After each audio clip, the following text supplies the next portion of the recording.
英語聞き流しリスニング、英語テキストと MP3 音声ダウンロードは、ホームページからご利用いただけます。88thpp.com、88thpp.com。 Chapter 20. Freed from prison, Pinocchio sets out to return to the fairy, but on the way he meets a serpent and later is caught in a trap. Fancy the happiness of Pinocchio on finding himself free. Without saying yes or no, he fled from the city and set out on the road that was to take him back to the house of the lovely fairy. It had rained for many days, and the road was so muddy that, at times, Pinocchio sank down almost to his knees. But he kept on bravely. Tormented by the wish to see his father and his fairy sister with azure hair, he raced like a greyhound. As he ran, he was splashed with mud even up to his cap. "How unhappy I have been," he said to himself. "And yet I deserve everything, for I am certainly very stubborn and stupid. I will always have my own way. I won't listen to those who love me and who have more brains than I, but from now on, I'll be different and I'll try to become a most obedient boy. I have found out, beyond any doubt whatever, that disobedient boys are certainly far from happy, and that, in the long run, they always lose out. I wonder if father is waiting for me. Will I find him at the fairy's house? It is so long, poor man, since I have seen him, and I do so want his love and his kisses. And will the fairy ever forgive me for all I have done? She who has been so good to me and to whom I owe my life. Can there be a worse or more heartless boy than I am anywhere?" As he spoke, he stopped suddenly, frozen with terror. What was the matter? An immense serpent lay stretched across the road, a serpent with a bright green skin, fiery eyes which glowed and burned, and a pointed tail that smoked like a chimney. How frightened was poor Pinocchio! He ran back wildly for half a mile, and at last settled himself atop a heap of stones to wait for the serpent to go on his way and leave the road clear for him. He waited an hour, 2 hours, 3 hours, but the serpent was always there, and even from afar one could see the flash of his red eyes and the column of smoke which rose from his long, pointed tail. Pinocchio, trying to feel very brave, walked straight up to him and said in a sweet, soothing voice, "I beg your pardon, Mr. Serpent, would you be so kind as to step aside to let me pass?" He might as well have talked to a wall. The serpent never moved.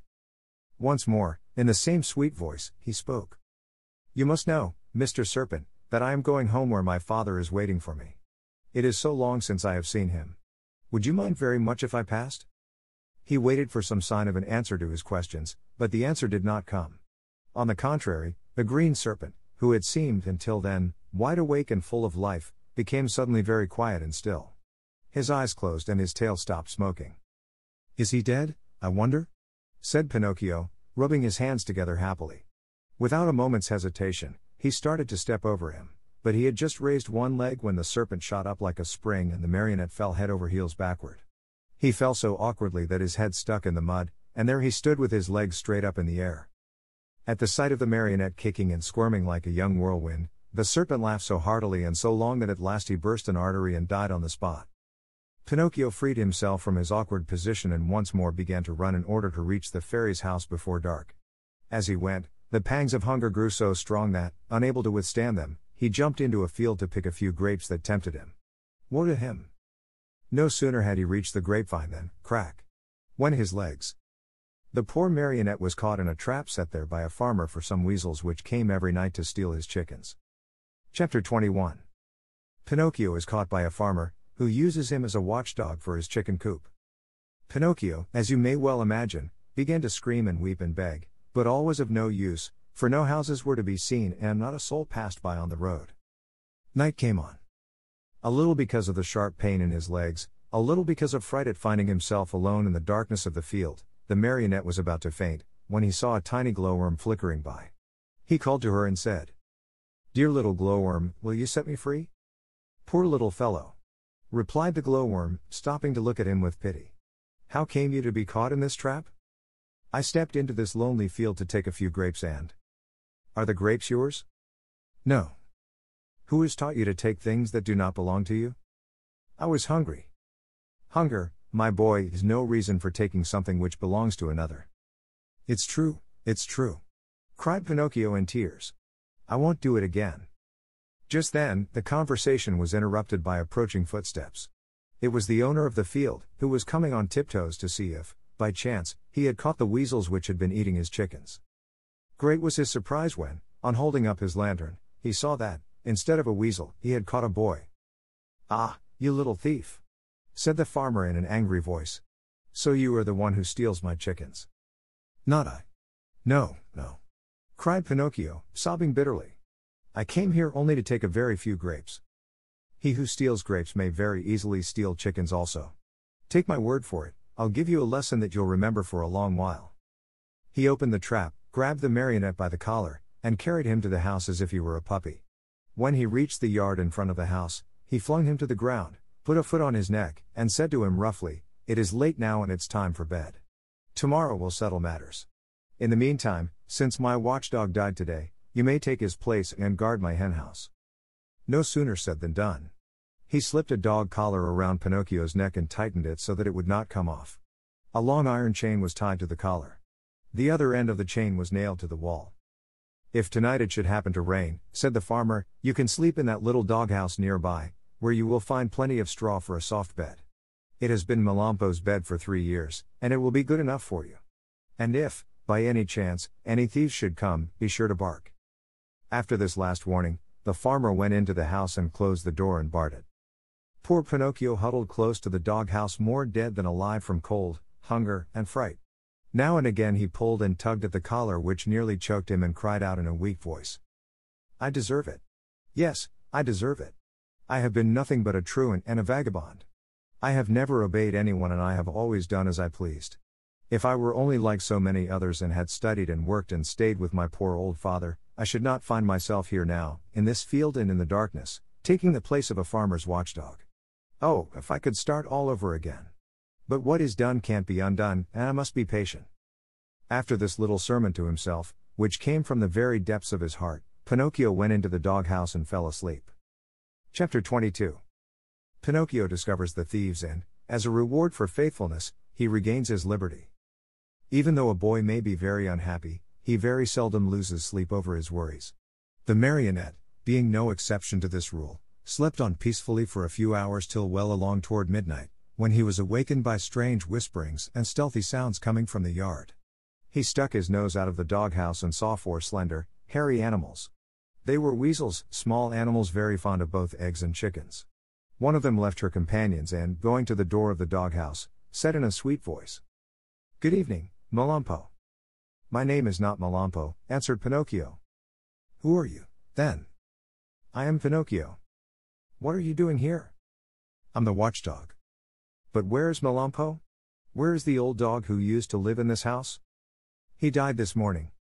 "Died? Poor beast. He was so good. Still, judging by your face, I think you, too, are a good-natured dog." "I beg your pardon, I am not a dog." "What are you, then?" "I am a marionette." "Are you taking the place of the watchdog?" "I'm sorry to say that I am. I'm being punished." "Well, I shall make the same terms with you that we had with the dead Melampo. I am sure you will be glad to hear them." "And what are the terms?" "This is our plan: we'll come once in a while, as in the past, to pay a visit to this henhouse, and we'll take away 8 chickens. Of these, 7 are for us, and 1 for you, provided, of course, that you will make believe you are sleeping and will not bark for the farmer." "Did Melampo really do that?" asked Pinocchio. "Indeed he did, and because of that we were the best of friends. Sleep away peacefully, and remember that before we go we shall leave you a nice fat chicken all ready for your breakfast in the morning. Is that understood?" "Even too well," answered Pinocchio. And shaking his head in a threatening manner, he seemed to say, "We'll talk this over in a few minutes, my friends." As soon as the 4 weasels had talked things over, they went straight to the chicken coop which stood close to the doghouse. Digging busily with teeth and claws, they opened the little door and slipped in. But they were no sooner in than they heard the door close with a sharp bang. The one who had done the trick was Pinocchio, who, not satisfied with that, dragged a heavy stone in front of it. That done, he started to bark. And he barked as if he were a real watchdog, bow, wow, wow. Bow, wow.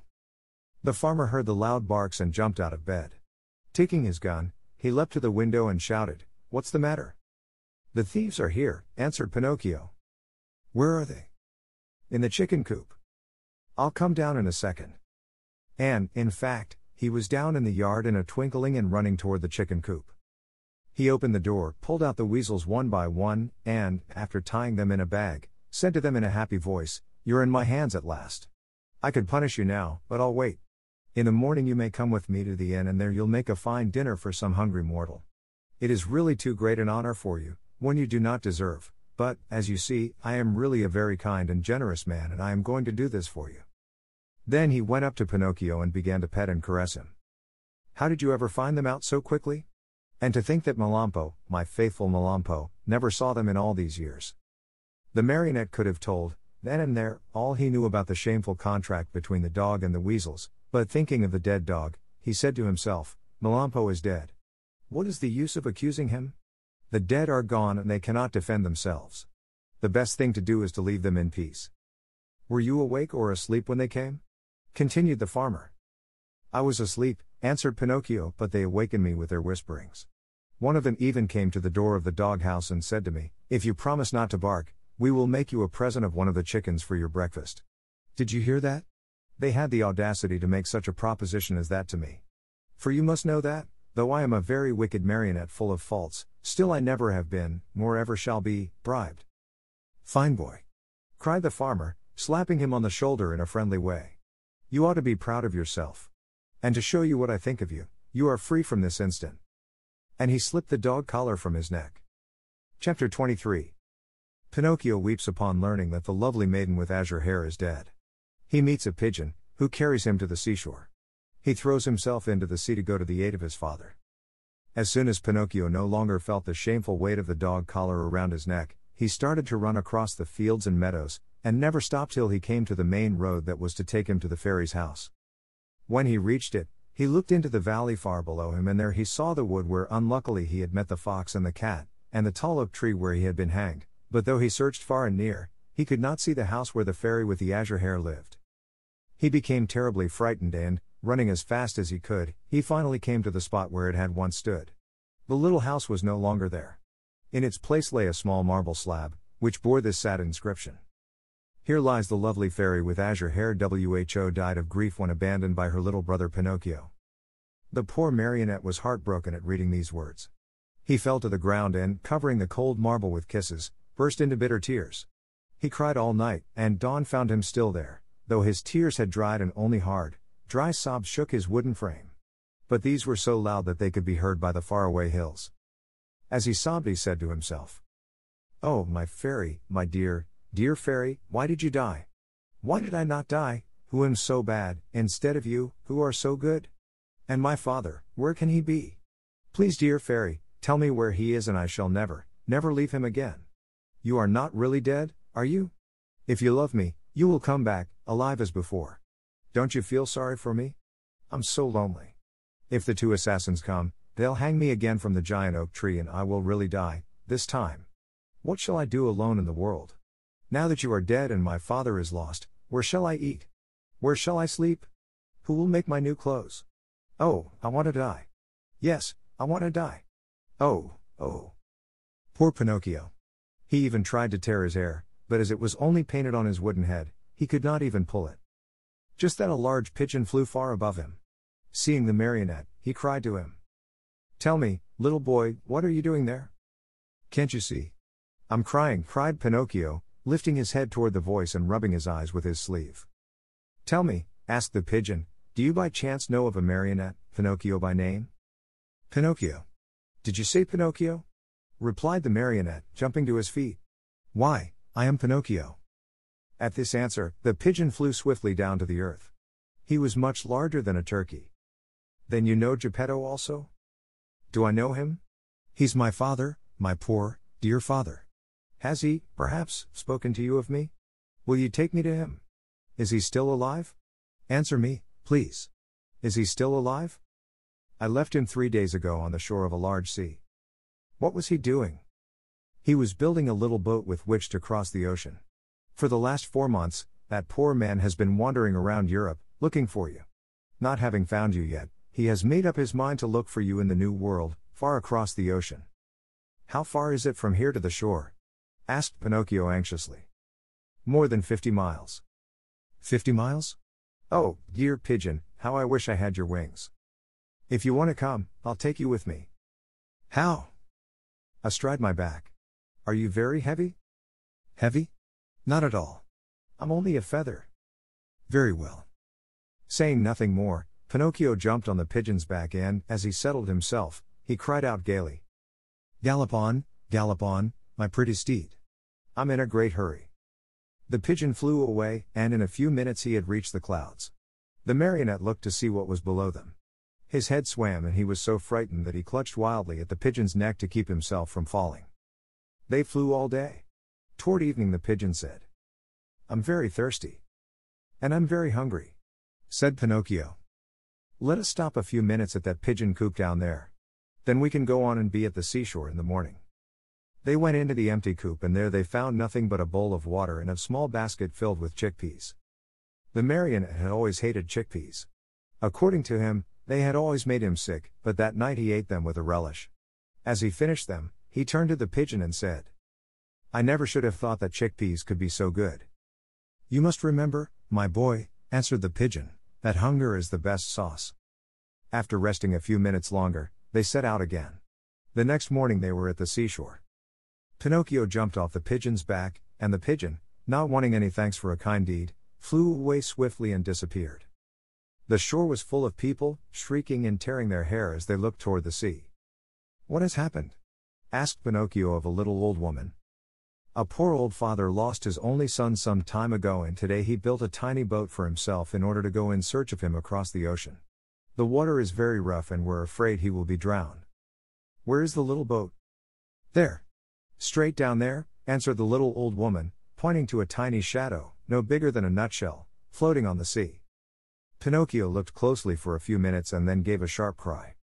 It's my father. It's my father. Meanwhile, the little boat, tossed about by the angry waters, appeared and disappeared in the waves. And Pinocchio, standing on a high rock, tired out with searching, waved to him with hand and cap and even with his nose. It looked as if Geppetto, though far away from the shore, recognized his son, for he took off his cap and waved also. He seemed to be trying to make everyone understand that he would come back if he were able, but the sea was so heavy that he could do nothing with his oars. Suddenly a huge wave came and the boat disappeared. They waited and waited for it, but it was gone. Poor man, said the fisher folk on the shore, whispering a prayer as they turned to go home. Just then a desperate cry was heard.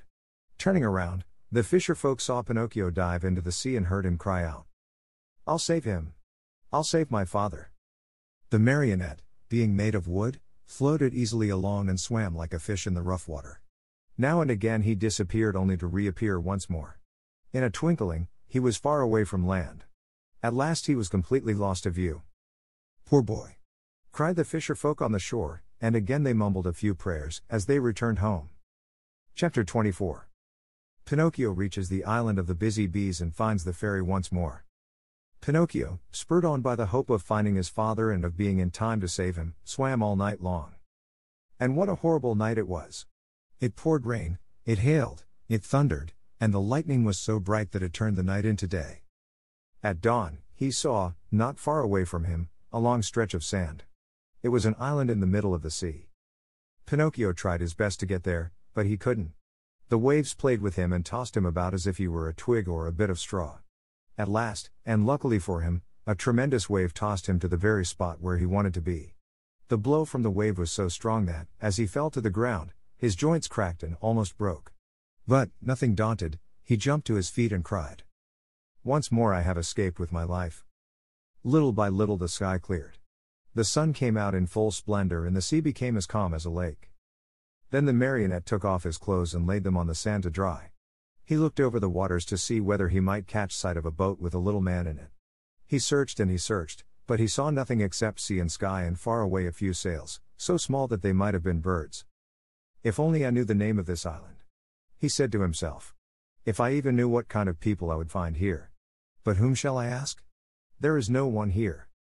The idea of finding himself in so lonesome a spot made him so sad that he was about to cry, but just then he saw a big fish swimming nearby, with his head far out of the water. Not knowing what to call him, the marionette said to him, Hey there, Mr. Fish, may I have a word with you?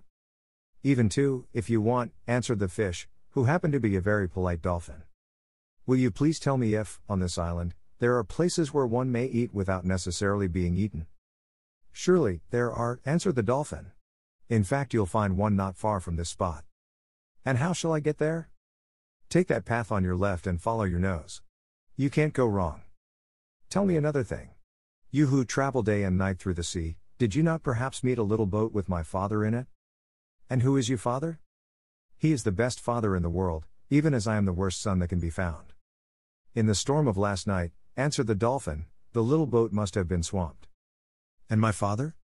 By this time, he must have been swallowed by the terrible shark, which, for the last few days, has been bringing terror to these waters. Is this shark very big? Asked Pinocchio, who was beginning to tremble with fright. Is he big? Replied the dolphin. Just to give you an idea of his size, let me tell you that he is larger than a 5-story building and that he has a mouth so big and so deep, that a whole train and engine could easily get into it. Mother mine! Cried the marionette, scared to death, and dressing himself as fast as he could, he turned to the dolphin and said, Farewell, Mr. Fish. Pardon the bother, and many thanks for your kindness. This said, he took the path at so swift a gait that he seemed to fly, and at every small sound he heard, he turned in fear to see whether the terrible shark, 5 stories high and with a train in his mouth, was following him. After walking a half hour, he came to a small country called the Land of the Busy Bees. The streets were filled with people running to and fro about their tasks. Everyone worked, everyone had something to do. Even if one were to search with a lantern, not one idle man or one tramp could have been found. I understand, said Pinocchio at once wearily, this is no place for me. I was not born for work. But in the meantime, he began to feel hungry, for it was 24 hours since he had eaten. What was to be done? There were only 2 means left to him in order to get a bite to eat. He had either to work or to beg. He was ashamed to beg, because his father had always preached to him that begging should be done only by the sick or the old. He had said that the real poor in this world, deserving of our pity and help, were only those who, either through age or sickness, had lost the means of earning their bread with their own hands. All others should work, and if they didn't, and went hungry, so much the worse for them. Just then a man passed by, worn out and wet with perspiration, pulling, with difficulty, 2 heavy carts filled with coal.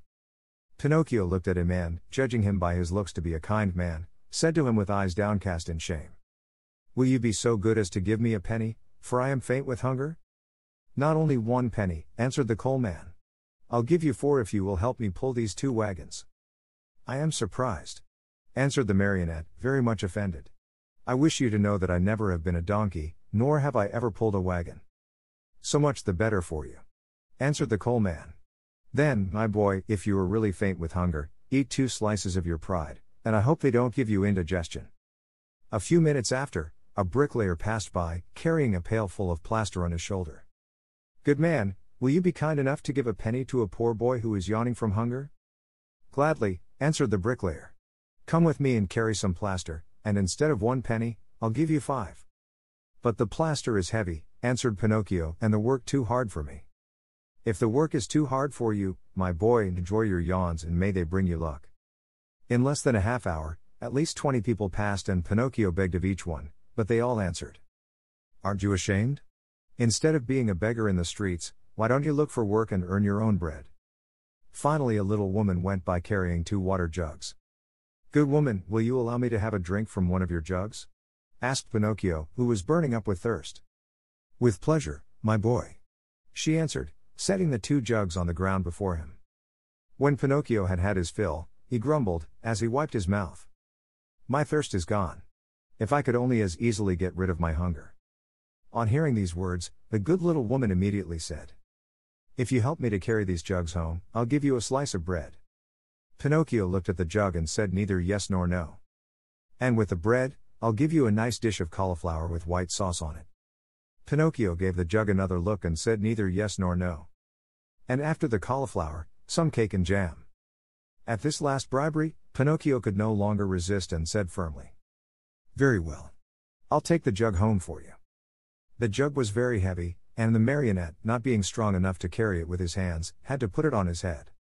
When they arrived home, the little woman made Pinocchio sit down at a small table and placed before him the bread, the cauliflower, and the cake. Pinocchio did not eat, he devoured. His stomach seemed a bottomless pit. His hunger finally appeased, he raised his head to thank his kind benefactress. But he had not looked at her long when he gave a cry of surprise and sat there with his eyes wide open, his fork in the air, and his mouth filled with bread and cauliflower. "Why all this surprise?" asked the good woman, laughing. "Because," answered Pinocchio, stammering and stuttering, "because, you look like, you remind me of, yes, yes, the same voice, the same eyes, the same hair, yes, yes, yes, you also have the same azure hair she had, oh, my little fairy, my little fairy. Tell me that it is you. Don't make me cry any longer. If you only knew. I have cried so much, I have suffered so." And Pinocchio threw himself on the floor and clasped the knees of the mysterious little woman. Chapter 25. Pinocchio promises the fairy to be good and to study, as he is growing tired of being a marionette, and wishes to become a real boy. If Pinocchio cried much longer, the little woman thought he would melt away, so she finally admitted that she was the little fairy with azure hair. "You rascal of a marionette. How did you know it was I?" she asked, laughing. "My love for you told me who you were. Do you remember? You left me when I was a little girl and now you find me a grown woman. I am so old, I could almost be your mother. I am very glad of that, for then I can call you mother instead of sister. For a long time I have wanted a mother, just like other boys. But how did you grow so quickly? That's a secret. Tell it to me. I also want to grow a little. Look at me. I have never grown higher than a penny's worth of cheese." "But you can't grow," answered the fairy. "Why not?" "Because marionettes never grow. They are born marionettes, they live marionettes, and they die marionettes." "Oh, I'm tired of always being a marionette," cried Pinocchio disgustedly. "It's about time for me to grow into a man as everyone else does." "And you will if you deserve it." "Really? What can I do to deserve it?" "It's a very simple matter. Try to act like a well-behaved child." "Don't you think I do?" "Far from it. Good boys are obedient, and you, on the contrary." "And I never obey." "Good boys love study and work, but you." "And I, on the contrary, am a lazy fellow and a tramp all year round." "Good boys always tell the truth." "And I always tell lies." "Good boys go gladly to school." "And I get sick if I go to school. From now on I'll be different." "Do you promise?" "I promise. I want to become a good boy and be a comfort to my father." "Where is my poor father now?" "I do not know." "Will I ever be lucky enough to find him and embrace him once more?" "I think so. Indeed, I am sure of it." At this answer, Pinocchio's happiness was very great. He grasped the fairy's hands and kissed them so hard that it looked as if he had lost his head. Then lifting his face, he looked at her lovingly and asked, "Tell me, little mother, it isn't true that you are dead, is it?" "It doesn't seem so," answered the fairy, smiling. "If you only knew how I suffered and how I wept when I read here lies. I know it, and for that I have forgiven you. The depth of your sorrow made me see that you have a kind heart. There is always hope for boys with hearts such as yours, though they may often be very mischievous. This is the reason why I have come so far to look for you. From now on, I'll be your own little mother." "Oh, how lovely!" cried Pinocchio, jumping with joy. "You will obey me always and do as I wish." "Gladly, very gladly, more than gladly." "Beginning tomorrow," said the fairy, "you'll go to school every day." Pinocchio's face fell a little. "Then you will choose the trade you like best." Pinocchio became more serious. "What are you mumbling to yourself?" asked the fairy. "I was just saying," whined the marionette in a whisper, "that it seems too late for me to go to school now." "No, indeed. Remember, it is never too late to learn." "But I don't want either trade or profession." "Why?" "Because work wearies me." "My dear boy," said the fairy, "people who speak as you do usually end their days either in a prison or in a hospital. A man, remember, whether rich or poor, should do something in this world. No one can find happiness without work. Woe betide the lazy fellow. Laziness is a serious illness and one must cure it immediately, yes, even from early childhood. If not, it will kill you in the end." These words touched Pinocchio's heart. He lifted his eyes to his fairy and said seriously, "I'll work, I'll study, I'll do all you tell me. After all, the life of a marionette has grown very tiresome to me and I want to become a boy, no matter how hard it is. You promise that, do you not?" "Yes, I promise, and now it is up to you." Chapter 26. Pinocchio goes to the seashore with his friends to see the terrible shark. In the morning, bright and early, Pinocchio started for school. Imagine what the boys said when they saw a marionette enter the classroom. They laughed until they cried. Everyone played tricks on him. One pulled his hat off, another tugged at his coat, a third tried to paint a mustache under his nose. One even attempted to tie strings to his feet and his hands to make him dance. For a while Pinocchio was very calm and quiet. Finally, however, he lost all patience and turning to his tormentors, he said to them threateningly, "Careful, boys, I haven't come here to be made fun of. I'll respect you and I want you to respect me." "Hurrah for Dr. Know-all. You have spoken like a printed book," howled the boys, bursting with laughter. One of them, more impudent than the rest, put out his hand to pull the marionette's nose. But he was not quick enough, for Pinocchio stretched his leg under the table and kicked him hard on the shin. "Oh, what hard feet!" cried the boy, rubbing the spot where the marionette had kicked him. "And what elbows! They are even harder than the feet," shouted another one, who, because of some other trick, had received a blow in the stomach. With that kick and that blow Pinocchio gained everybody's favor. Everyone admired him, danced attendance upon him, petted and caressed him. As the days passed into weeks, even the teacher praised him, for he saw him attentive, hard-working, and wide awake, always the first to come in the morning, and the last to leave when school was over. Pinocchio's only fault was that he had too many friends. Among these were many well-known rascals, who cared not a jot for study or for success.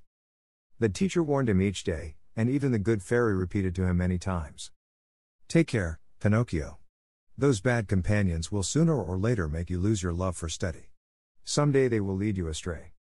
"There's no such danger," answered the marionette, shrugging his shoulders and pointing to his forehead as if to say, "I'm too wise." So it happened that one day, as he was walking to school, he met some boys who ran up to him and said, "Have you heard the news?" "No. A shark as big as a mountain has been seen near the shore." "Really? I wonder if it could be the same one I heard of when my father was drowned?" "We are going to see it. Are you coming?" "No, not I. I must go to school." "What do you care about school? You can go there tomorrow. With a lesson more or less, we are always the same donkeys." "And what will the teacher say?" "Let him talk. He is paid to grumble all day long." "And my mother?" "Mothers don't know anything," answered those scamps. "Do you know what I'll do?" said Pinocchio. "For certain reasons of mine, I, too, want to see that shark, but I'll go after school. I can see him then as well as now." "Poor simpleton!" cried one of the boys. "Do you think that a fish of that size will stand there waiting for you? He turns and off he goes, and no one will ever be the wiser." "How long does it take from here to the shore?" asked the marionette. 1 hour there and back." "Very well, then. Let's see who gets there first," cried Pinocchio. At the signal, the little troop, with books under their arms, dashed across the fields. Pinocchio led the way, running as if on wings, the others following as fast as they could. Now and again, he looked back and, seeing his followers hot and tired, and with tongues hanging out, he laughed out heartily. Unhappy boy! If he had only known then the dreadful things that were to happen to him on account of his disobedience. Chapter 27. The great battle between Pinocchio and his playmates. One is wounded. Pinocchio is arrested. Going like the wind, Pinocchio took but a very short time to reach the shore. He glanced all about him, but there was no sign of a shark. The sea was as smooth as glass. "Hey there, boys! Where's that shark?" he asked, turning to his playmates. "He may have gone for his breakfast," said one of them, laughing. "Or, perhaps, he went to bed for a little nap," said another, laughing also. From the answers and the laughter which followed them, Pinocchio understood that the boys had played a trick on him. "What now?" he said angrily to them. "What's the joke?" "Oh, the joke's on you!" cried his tormentors, laughing more heartily than ever, and dancing gaily around the marionette. "And that is?" "That we have made you stay out of school to come with us. Aren't you ashamed of being such a goody-goody, and of studying so hard? You never have a bit of enjoyment. And what is it to you, if I do study? What does the teacher think of us, you mean? Why? Don't you see? If you study and we don't, we pay for it. After all, it's only fair to look out for ourselves. What do you want me to do? Hate school and books and teachers, as we all do. They are your worst enemies, you know, and they like to make you as unhappy as they can. And if I go on studying, what will you do to me? You'll pay for it." "Really, you amuse me," answered the marionette, nodding his head. "Hey, Pinocchio," cried the tallest of them all, "that will do. We are tired of hearing you bragging about yourself, you little turkey cock. You may not be afraid of us, but remember we are not afraid of you, either. You are alone, you know, and we are 7. Like the 7 sins, said Pinocchio, still laughing. Did you hear that? He has insulted us all. He has called us sins. Pinocchio, apologize for that, or look out. Cuck, ooh, said the marionette, mocking them with his thumb to his nose. You'll be sorry. Cuck, ooh. We'll whip you soundly. Cuck, ooh. You'll go home with a broken nose. Cuck, ooh. Very well, then. Take that, and keep it for your supper, called out the boldest of his tormentors. And with the words, he gave Pinocchio a terrible blow on the head. Pinocchio answered with another blow, and that was the signal for the beginning of the fray. In a few moments, the fight raged hot and heavy on both sides. Pinocchio, although alone, defended himself bravely. With those 2 wooden feet of his, he worked so fast that his opponents kept at a respectful distance. Wherever they landed, they left their painful mark and the boys could only run away and howl. Enraged at not being able to fight the marionette at close quarters, they started to throw all kinds of books at him. Readers, geographies, histories, grammars flew in all directions. But Pinocchio was keen of eye and swift of movement, and the books only passed over his head, landed in the sea, and disappeared. The fish, thinking they might be good to eat, came to the top of the water in great numbers. Some took a nibble, some took a bite, but no sooner had they tasted a page or 2, than they spat them out with a wry face, as if to say, "What a horrid taste! Our own food is so much better." Meanwhile, the battle waxed more and more furious. At the noise, a large crab crawled slowly out of the water and, with a voice that sounded like a trombone suffering from a cold, he cried out, "Stop fighting, you rascals! These battles between boys rarely end well. Trouble is sure to come to you." Poor crab! He might as well have spoken to the wind. Instead of listening to his good advice, Pinocchio turned to him and said as roughly as he knew how, "Keep quiet, ugly gab. It would be better for you to chew a few cough drops to get rid of that cold you have. Go to bed and sleep. You will feel better in the morning." In the meantime, the boys, having used all their books, looked around for new ammunition. Seeing Pinocchio's bundle lying idle nearby, they somehow managed to get hold of it. One of the books was a very large volume, an arithmetic text, heavily bound in leather. It was Pinocchio's pride. Among all his books, he liked that one the best. Thinking it would make a fine missile, one of the boys took hold of it and threw it with all his strength at Pinocchio's head. But instead of hitting the marionette, the book struck one of the other boys, who, as pale as a ghost, cried out faintly, "Oh, other, help! I'm dying!" and fell senseless to the ground. At the sight of that pale little corpse, the boys were so frightened that they turned tail and ran. In a few moments, all had disappeared. All except Pinocchio. Although scared to death by the horror of what had been done, he ran to the sea and soaked his handkerchief in the cool water and with it bathed the head of his poor little schoolmate. Sobbing bitterly, he called to him, saying, "Eugene! My poor Eugene! Open your eyes and look at me. Why don't you answer? I was not the one who hit you, you know. Believe me, I didn't do it. Open your eyes, Eugene? If you keep them shut, I'll die, too. Oh, dear me, how shall I ever go home now? How shall I ever look at my little mother again? What will happen to me? Where shall I go? Where shall I hide? Oh, how much better it would have been, 1,000 times better, if only I had gone to school. Why did I listen to those boys? They always were a bad influence. And to think that the teacher had told me, and my mother, too. Beware of bad company. That's what she said. But I'm stubborn and proud. I listen, but always I do as I wish. And then I pay. I've never had a moment's peace since I've been born. Oh, dear. What will become of me? What will become of me?" Pinocchio went on crying and moaning and beating his head. Again and again he called to his little friend, when suddenly he heard heavy steps approaching. He looked up and saw 2 tall carabineers near him. "What are you doing stretched out on the ground?" they asked Pinocchio. "I'm helping this schoolfellow of mine." "Has he fainted?" "I should say so," said one of the carabineers, bending to look at Eugene. "This boy has been wounded on the temple." "Who has hurt him?" "Not I," stammered the marionette, who had hardly a breath left in his whole body. "If it wasn't you, who was it, then?" "Not I," repeated Pinocchio. "And with what was he wounded?" "With this book," and the marionette picked up the arithmetic text to show it to the officer. "And whose book is this?" "Mine." "Enough. Not another word. Get up as quickly as you can, come along with us." "But I." "Come with us." But I am innocent. Come with us.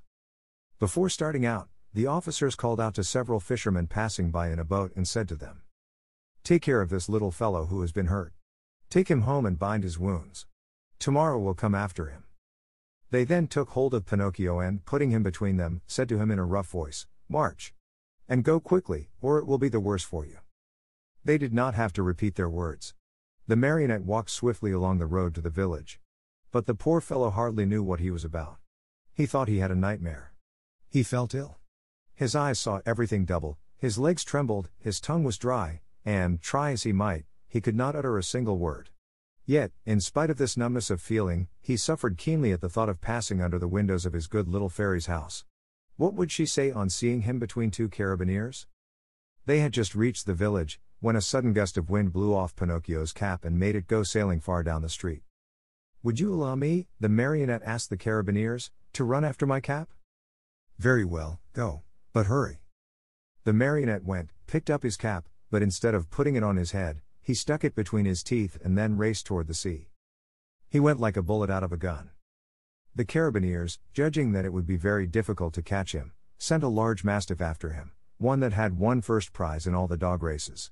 Pinocchio ran fast and the dog ran faster. At so much noise, the people hung out of the windows or gathered in the street, anxious to see the end of the contest.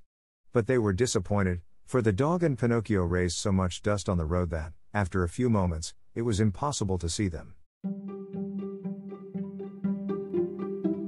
物語の続きは、ホームページからお聞きいただけます。また、テキスト、MP3 ダウンロードも合わせてご利用ください。88thpp.com 88thpp.com